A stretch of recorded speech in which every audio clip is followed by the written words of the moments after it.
Friends, आपल्या कोमल नागणे या recipe चॅनलमध्ये खूप सारं स्वागत करते। बरं, आषाढ स्पेशल रेसिपी पाहत आहोत। आज आपण आषाढ स्पेशलच रेसिपी पाहणार आहोत, ती म्हणजे ज्वारीच्या पुऱ्यांची। अगदी साधी सोपी आहे, तिखट पुऱ्या करतोय।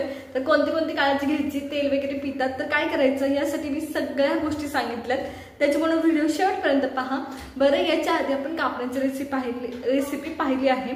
तुम्हाला जर पाहायची असेल तर ती नक्की जाऊन पहा, व्हिडिओच्या शेवटी त्याची लिंक आहे। जर रेसिपी आवडत असतील तर लाईक करा, शेअर करा आणि सबस्क्राइब करा आपल्या चॅनलला। चला तर मग सुरू करूया। तर आज आपण ज्वारीची पुरी भाजतोय। तर ज्वारीची पुरी भाजण्यासाठी मी ज्वारीचं पीठ घेतले, 2 चमचे बेसन घेतले। हे ज्वारीचं पीठ 2 वाटी आहे।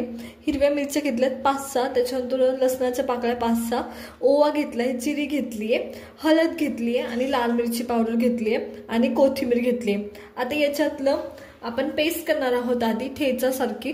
तर चला करून घेऊया सगळ्यात पहिले। तर ज्वारीची पुरी करण्यासाठी आपल्याला सगळ्यात पहिले ठेचा बनवून घ्यायचा एक।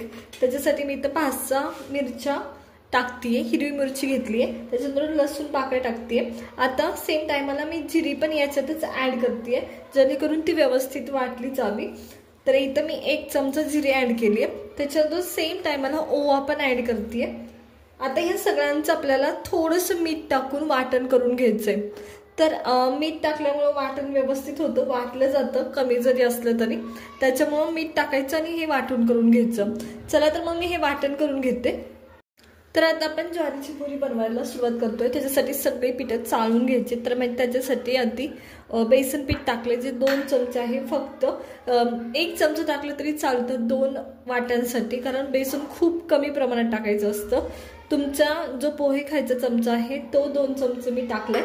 तर हे व्यवस्थित दोन्ही चाळून घ्यायचं। लक्षात घ्या, पीठ चाळून घेणं महत्त्वाचं आहे, म्हणजे मळता व्यवस्थित येतात ती। आता इथे मी दोन्ही पण पीठ चाळून घेतलेत। आता बाकीचं साहित्य आपण ऍड करून घेतोय। सगळ्यात पहिले मी याच्यात हळद ऍड करतेय, त्याच्यानंतर मी याच्यात लाल मिरची पावडर ऍड करतेय। आपण याच्यात ठेचा पण टाकणार आहे, त्याच्यामुळे त्यानुसार टाकायची आहे। तर चवीनुसार तुमची ऍड करायची। त्याच्यानंतर आपण जो बनवलेला ठेचा आहे तो मी ऍड करतेय। तुमच्या गरजेनुसार, तिखटानुसार, तुमच्या आवडीनुसार ऍड करायचं आहे। त्याच्यानंतर मी इथे कोथिंबीर ऍड करतेय। त्यानंतर मी याच्यात चवीनुसार मीठ ऍड करतेय। आता हे पाणी टाकत, हळूहळू पाणी टाकत व्यवस्थित मळायचं। आधी सगळे कोरडे जिन्नस एकत्र करून घ्यायचे। आता मळताना एक गोष्ट लक्षात ठेवायची की जेव्हा तुम्ही मळताय तेव्हा घट्टसर पीठ मळायचं, नाहीतर पुऱ्या खूप तेलकट होतात, तेल पितात खूप पुऱ्या, त्याच्यामुळं। तर चला मळून घेऊया। तर इथं मी थोडं पाणी टाकत हे पीठ मळून घेतेय। अगदी थोडं टाकायचं, खूप जास्त नाही टाकायचं। तर इथं माझं हे पीठ मळून झालंय। आता याला ठेवायची वगैरे काही गरज नसते, आपण लगेच पुऱ्या बनवायला सुरुवात करणार आहोत याची। चला तर मग।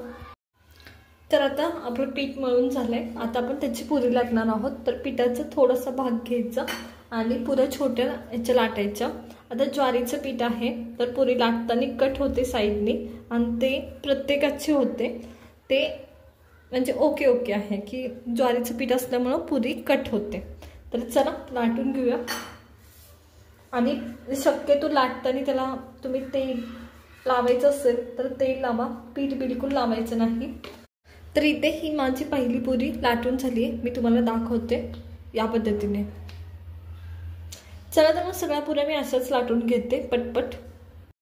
तर इथे या माझ्या पुऱ्या तळून आहेत। बरं, पुऱ्या करताना एक गोष्ट लक्षात ठेवा, पुऱ्या खूप जास्त वेळ ठेवायचं नाही, तळायच्या लगेच। थोड्या झालं की तळून घ्या, त्या चिटकतात आणि तुटतात। ज्वारीचं पीठ आहे त्याच्यामुळे पुरी व्यवस्थित राहत नाही, तुटते, ती मध्येच कट व्हायला बघते। तर चला तळून घेऊया पटकनी। तर आता आपण पुरी तळून घेणार आहोत। तेल व्यवस्थित कडकडीत गरम करायचं पुरीसाठी। पुरी ही एकदा तळल्यानंतरून दुसऱ्या साईडला पलटायची, खूप सारखी पलटत नाही राहायचं, तेल जास्त भेटते पुरी। आणि त्याच्यानंतरून पुरी ही हाय फ्लेमवर तळायची असते, म्हणजे मोठ्या गॅसवर तळायची असते, बारीक गॅसवर तळायची नसते। एकदम मोठा गॅस असावा पुरी तळताना। तर चला पुरी तळून घेऊया आता। तर मी आता पुरी सोडतीये। तर पहा या पद्धतीने, गॅस माझा मोठाच आहे, त्या टायमाला मी सोडली आहे, ऑटोमॅटिक वर आली। व्यवस्थित तळून एका साईडलाच द्यायची, परत पलटायची, आधी पलटायची घाई करायची नाही। एकदा पलटली की परत बाहेरच काढायची, परत दुसऱ्या साईडनी पलटत बसायची नाही। तर या पद्धतीने, तर पहा व्यवस्थित पलटली आहे आणि खरपूस सुद्धा झाली आहे। या पद्धतीने जेव्हा तुम्ही हाय फ्लेमवर पुरी तळता तेव्हा पुरी फुगते सुद्धा आणि व्यवस्थित होते सुद्धा, म्हणजे तळली सुद्धा जाते। तर चला ही पुरी माझी झाली आहे, आपण साईडला काढून घेतोय। हे पहा या पद्धतीने। बरं ज्वारीच्या पुऱ्या ह्या आपल्या गव्हाच्या पुऱ्यासारख्या खूप टम फुगत नाहीत, त्यातल्या त्यात फुगतात, एकदम टम फुगत नाहीत, हे पण लक्षात घ्या। तर चला अशाच तळून घेते सगळ्या पुऱ्या। तर इथे ह्या झटपट अशा ज्वारीच्या पुऱ्या तयार आहेत। बरं फार पटकन होतात, काहीच वेळ लागत नाही, त्यामुळे नक्की ट्राय करा। जर आवडले असतील तर लाईक करा, शेअर करा आणि सबस्क्राईब करा।